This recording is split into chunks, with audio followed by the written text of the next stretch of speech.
Friday evening ஒரு 6 மணிக்கா எடுத்த விளாக் தான் இது. எல்லா நாளும் ஒரே மாரி இருக்காது. இன்னைக்கு டே எனக்கு நல்லாவே போச்சு. கொஞ்ச நேரம் சாமியெல்லாம் கும்பிட்டுட்டு, கொஞ்ச நேரம் எழுதுறதுக்கு தம்பிய உட்கார வச்சுட்டேன். ஈவினிங் ஆனாலே அவனே நோட் எடுத்துட்டு வந்துருவான். 1, 2, 3 போட சொல்லி குடுத்தாச்சு.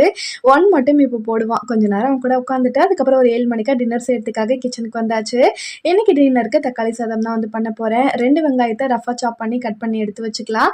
அதுக்கப்புறம் ஒரு ஜார்ல வந்துட்டு இஞ்சி, பூண்டு, அதுக்கப்புறம் 4 வரமிளகா வந்துட்டு கொஞ்ச நேரம் சுடுதண்ணில போட்டு எடுத்தது. கொஞ்சம் ஒரு 3 தக்காளி போல ஒன்றும் பாதியமாக அடித்து வந்து எடுத்து வச்சுக்கலாம். ப்ரெஷர் குக்கரில் ஹோல் ஸ்பைசஸ், வெங்காயம், தக்காளி, உப்பு எல்லாத்தையும் சேர்த்து நல்லா வந்துட்டு வதக்கி விட்டுக்கலாம். தக்காளி பாதி அரைச்சது பாதி அரைக்காமல் சேர்த்துக்கலாம்.